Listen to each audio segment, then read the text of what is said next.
Magandang araw po, welcome po sa aking channel of 9 TV. Patalasasan po, meron po ba kayong mga properties na napapabayaan or non-performing assets? Plan nyo ibenta, pero wala kayong oras pagbenta nito. Kung ito'y pagkakatiwala nyo po sa amin, tawag lang po kayo sa aking numero, usap po tayo, gawan ko po ng video for free.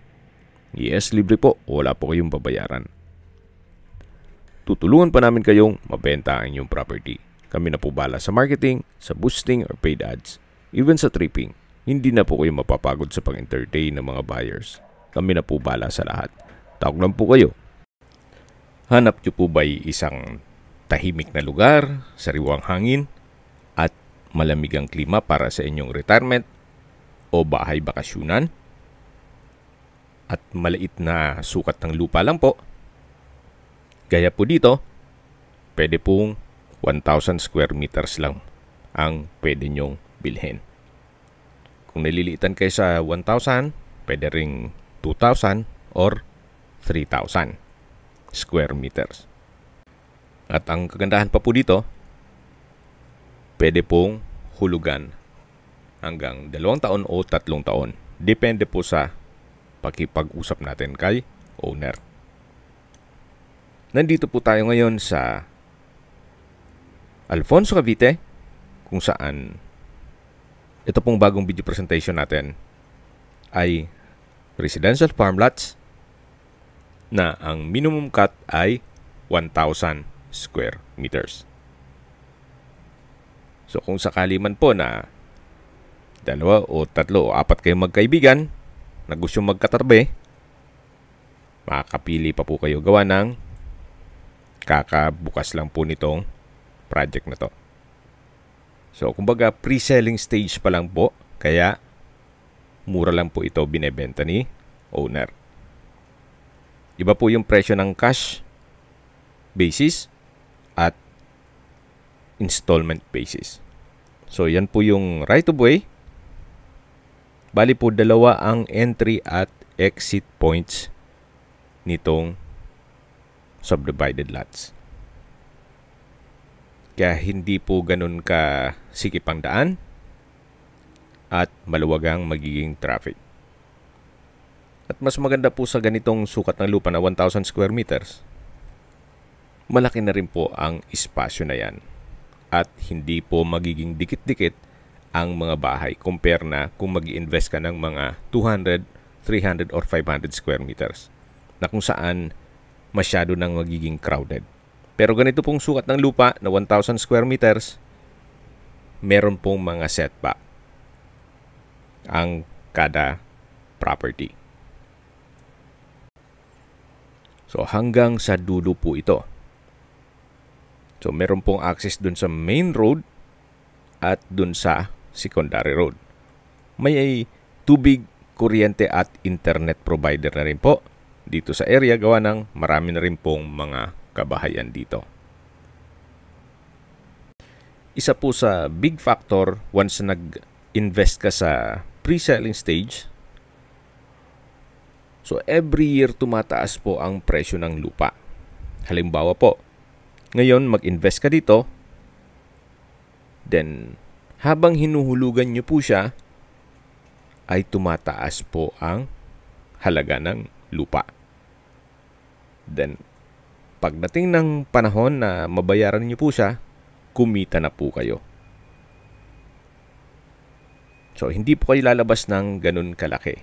Pero kung may pang-cash naman kayo para wala maraming iintindihin, mas maigi po gawa ng iba po ang presyo ng cash basis.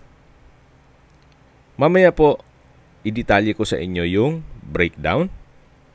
Pero sa ngayon, tunghayan nyo po itong lupain na kung saan napaganda, napakaliwalas. Ito po'y nasa mataas na lugar. Ang estimated elevation above sea level ay 1,357.3 feet. Kaya flood-free area. Sa mga nag-skip po ng video, summarize ko lang po. Ito pong property ay located sa Alfonso, Cavite. Then mula po Barangay Road, ito po ay inner lot kaya napakatahimik po ng lugar at napakaaliwalas. May access na po ng tubig, kuryente at internet provider. Then accessible din po ito ng public transportation. Okay, sa presyo na po tayo. Assuming na 1,000 square meters ang i-acquire nyong property, pag cash basis, ang pre-selling price ay 3,500 per square meter. Kaya ang magiging total price po ng 1,000 square meters ay 3.5 million pesos.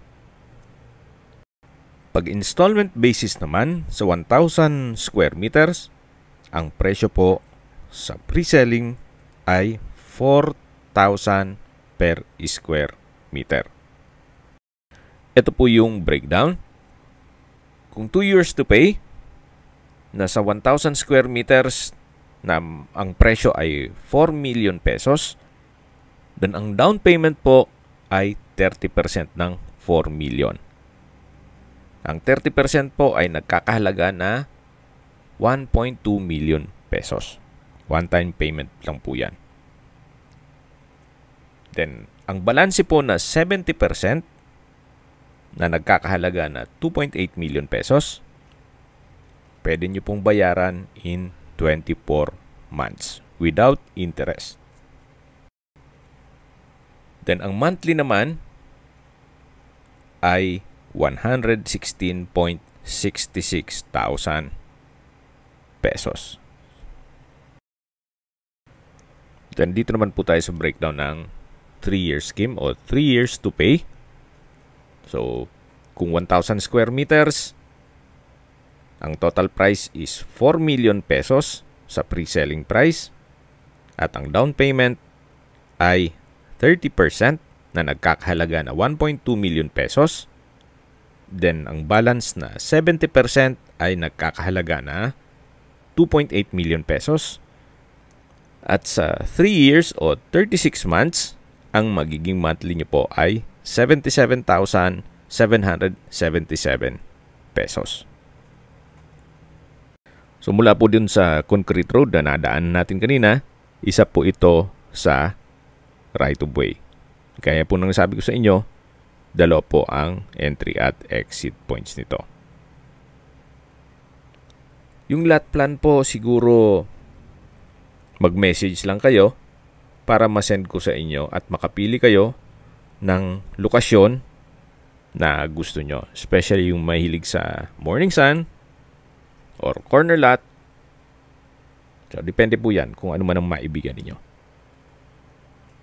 At least po ngayon, kakabukas lang nito, pwede po kayo mag-invest ng mga 2, 3 o 4 na lote habang pre-selling price pa lang po tayo. Okay, sa distance, location at travel time portion na po tayo. Mula po sa bayan ng Alfonso, ang distance is 2.7 kilometers at ang travel time is 7 minutes. Kompleto na po doon gaya ng public market, groceries, convenience store, remittance center, banks, schools, church at hospital. Yan po yung lagi kong binabanggit sa aking video na dapat nyo i-consider sa property ay yung may malapit na hospital. Hindi ko naman po sinasabing sakitin kayo. Yan naman po for emergency purpose lang naman. At mula naman po sa Tagaytay Bypass Road, ang distance is 8.2 kilometers at ang travel time is 16 minutes. Mula naman po sa Welcome Arc Alfonso, ang distance is 9.3 kilometers at ang travel time is 18 minutes. Mula naman po sa Twin Lakes, ang distance is 8.8 kilometers at ang travel time is 17 minutes. Mula naman po sa Tagaytay Rotonda, ang distance is 20 kilometers at ang travel time is 39 minutes. Kung manggagaling naman po sa Manila o sa airport, ang distance is 64 kilometers at ang travel time is 2 hours and 20 minutes kasama na ang traffic. Yan po, tunghen nyo po itong inyong magiging bahay bakasyonan o farm lot. Napakaganda po.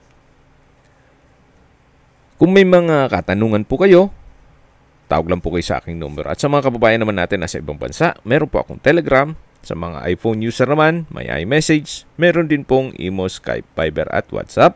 Same number lang po, 0917-316-3399. Sa mga nagtatanong naman po ng aming Facebook, meron po kami Facebook page na Nov9TV at Facebook Real Video. Meron din pong TikTok at Instagram. May ibang YouTube channel po kami na The Nov9TV Channel, Nov9TV Listings, Nov9TV On The Spot, at Nov9TV Updates. Sana po naibigan nyo ang video presentation. Paki-like and subscribe na lang po sa aking channel para ma-update din po kayo sa aking future listings. Kung sakali po hanap nyo mas malaking sukat na lupa, meron din po kami ibang listings na pwede nyong pagpilian. Huwag po kayong mag-atubiling tumawag sa amin, then let us know your budget para malaman namin kung anong property pwede namin i-look sa inyo. Sa lahat pong viewer, subscriber at nagtiwala po sa amin, salamat po sa suporta. Ingat po kayo lagi at yung pamilya. Maraming salamat po.